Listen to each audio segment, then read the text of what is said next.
Do you have an idea that you have been waiting to work on from a long time? Are you still waiting for the right time to write your own book, make your movies, start your own business, or even start your own YouTube channel? You have purchased a lot of items, you have taken every course, but all you have not done is take action towards your goal. So, a brief summary of procrastination cycle. We get an idea, we're excited about it, and we work on it for one day, and then we skip a day. And then we wait for right Monday to start working on it. But that Monday never comes. But in turn comes November. And who wants to start working on a new idea in November? We would rather wait for another year, and maybe we'll start in January again. So if that sounds familiar, you're not alone. We're all in this together, and we have all done this to some or the other goal in our life. Hello everyone, I'm Ridla, and you're watching A Lot Like Life. In this video, we are going to discuss a few steps to beat procrastination. So this video is divided into two parts. First is the right mindset to beat procrastination, and second is the actual steps that we are going to take to get rid of it. So let's start with the mindset first. Why are we procrastinating?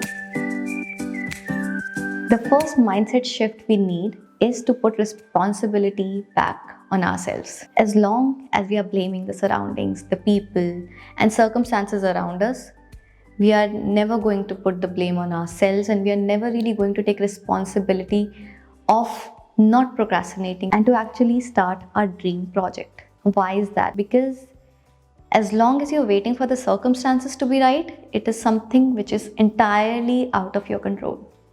The only thing that you can control is yourself. So when it comes to procrastination, we have to be honest with ourselves. Start saying, I don't want to do it, rather than I cannot do it.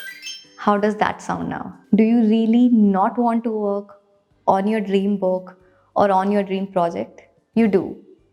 But when it comes to choosing between Netflix and your workout, you might want to choose Netflix because it's night and you cannot work out.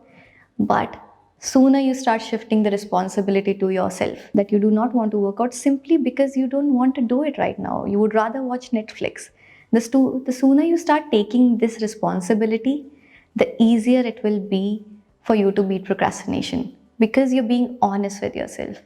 And then the only person who will be responsible for finishing your job would be you. And that is much more manageable than circumstances. So the second mindset shift that we need to make is done is better than perfect. Seriously, a lot of our dreams do not even get started because we are so scared of the failure. We are so scared of it not turning out to be perfect. Perfectionism in this case kills your dream altogether. It is good to work on your dream and pay attention to all the details. But when it comes to starting something new that you have been procrastinating, you have to let go of perfectionism.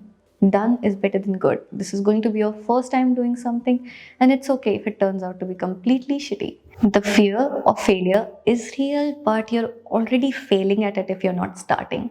So just start. So those are the two mindset shifts that we covered. First is taking responsibility and being honest to yourself, and second is to not worry about the perfectionism or don't worry about the fear of failure or not turning out to be entirely perfect. It's okay. Just do it. And now, what are few actual steps that you can take to not procrastinate? So the first step is to break your bigger goal into smaller steps.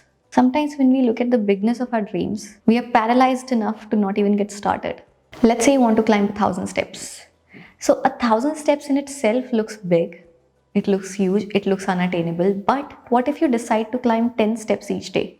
It is attainable, it is not scary, you can actually get started. So when you break your bigger goal into smaller pieces, you actually start taking actions. And when you start taking actions, you get more confident about yourself in this dream of yours. Because you're taking steps, you're getting somewhere, you're progressing 1%, 2%. Gradually, you know you're going to reach 80%. And once you reach there, you know 20% will not be that hard. So the first step is to break your bigger goals into smaller pieces. So the second step is to remove all the distractions from your environment. Your notifications, your phone is going to distract you. If you have short attention span, it is extremely important for you to have a distraction-free workplace. You cannot write or create anything as long as the notifications on your phone are on. Put your phone in the drawer, clean your desk, anything that you think may take your attention away, keep it away from your workstation. Decide the best place where you can work. Is it from your home? Is it from a cafe? If you don't find comfortable working from one place, shift to another room, but find a place which is free of distraction. If you get distracted by TV or something else playing or your friends, please work in a separate room. Please work away from those distractions. For me, I personally put my phone in a drawer when I'm working. It is out of my sight because I know once I'll start on that notification spree, I start from WhatsApp, I go to Instagram, and sometimes I'm also watching a YouTube video. That's why when I'm working, distraction-free environment is a blessing. It helps me put more focus on my work. So the next thing that we can do is to take action each day. So let's take the example that you want to get fit. Now you're not able to get yourself to work out each day. Instead of doing a 30-minute workout or a 40-minute workout, get up and do a 5-minute workout. Get up and work out for 10 minutes. You might really like the process and you might end up doing a 30-minute workout as well. Dedicate time to your goal each day. Dedicate 20 minutes. In those 20 minutes, sit with your goal each day. You might not know where to start from. You might not know where it will go or what you have to do next, but just sit with that idea for 20 minutes every day. Some days the output might be nothing. You might not get anything from these 20 minutes, but there are days when these 20 minutes can turn into 2 hours of you working on your idea. But the challenge is to dedicate 20 minutes each day to your goal. And these 20 minutes have to be uninterrupted. If you miss a minute, start again. Come back empty-handed, don't do anything, just sit there with the idea, nothing else on your mind. That's it. Now, next thing is to reward yourself. Why? Because most of the big projects that we work on, or most of the bigger goals that we have, they do not have instant gratification. And that's why at times we are not so motivated to work on them. Because we know we are not going to get anything out of it instantly. Let's say a few things or few chores which are important and we know we have to do them, but there is nothing that we get out of them instantly. So rather than waiting for a return, start giving yourself something as a reward. Let's say you have worked hard for 1 week, give yourself some reward. Make your favorite meal, buy yourself something as a reward for completing that work. What it does is keeps the momentum going. If we talk about bigger goals, for which the rewards comes a lot later, like maybe you know that you're going to finish that project and you might not instantly get a raise. You might have to wait for a few months to get it. So how do you motivate yourself in getting those things? For that, you have to reward yourself. Procrastination can also be a result of accumulated negative emotions. Or you might be feeling under the weather and you're in no mood of doing what you really want to do or what you really want to work on. In these scenarios, pamper yourself, cook your favorite meal, clean your house, declutter your surroundings and your environment, your phones. Because a lot of energy gets stuck in such places, and so does our motivation and inspiration.